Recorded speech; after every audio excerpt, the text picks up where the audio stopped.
बिस्मिल्लाहिर्रहमानिर्रहीम। बच्चों, हमने 10th क्लास की मैथ के अहम लॉन्ग क्वेश्चन हम हल कर रहे हैं। और बच्चों, मैंने आपको चैप्टर नंबर 1 से लेकर चैप्टर नंबर 5 तक अहम जो उनसे लॉन्ग क्वेश्चन है ना, वो मैंने आप लोगों को बता दिए। आज मैं आप लोगों को बताऊंगा चैप्टर नंबर 6 के अहम लॉन्ग सवालात। और ये अहम लॉन्ग सवालात आप लोगों ने लाजमी तैयार करने हैं। तो सबसे पहले आपने एक्सरसाइज 6.2 है और इसकी आपने मिसाल नंबर 2 करनी है। इसकी मिसाल नंबर 2 करनी है, वो पेज नंबर 150 के ऊपर है। और उसके अंदर आपने ना सिर्फ अकलीदी सी औसत मालूम करनी है इस मिसाल के अंदर से। तो बच्चों, इसके बाद आपने एक्सरसाइज आ गई आप लोगों की 6.3।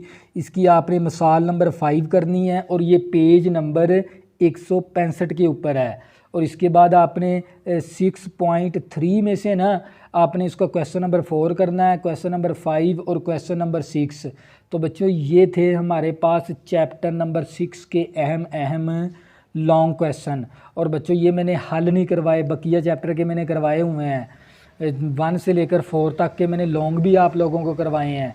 तो बच्चों, ये मैं आप लोगों, क्योंकि मैंने ये 10th क्लास की मैथ है ना अपने यूट्यूब चैनल के ऊपर कंसेप्ट के साथ ये मैंने समझाई हुई है। तो बच्चों, वहाँ से आप ये सारी चीज़ें, वहाँ से ये एक्सरसाइज आपको यानी चैप्टर नंबर 6 है ना, आपको कंप्लीट एक्सरसाइज के अंदर है ना कंप्लीट मैंने हल करवाया हुआ है कंसेप्ट के साथ। और बच्चों, ये वहाँ से आपने देखकर ये अहम लॉन्ग क्वेश्चन भी चैप्टर नंबर 6 के आपने कर लेने हैं। तो बच्चों, अगर आपने अभी तक मेरे चैनल को सब्सक्राइब नहीं किया, प्लीज़ इसको सब्सक्राइब कर लें ताकि आने वाली न्यू वीडियो आपको आसानी के साथ मिल सकें। अल्लाह हाफिज़। दुआओं में ज़रूर याद रखना।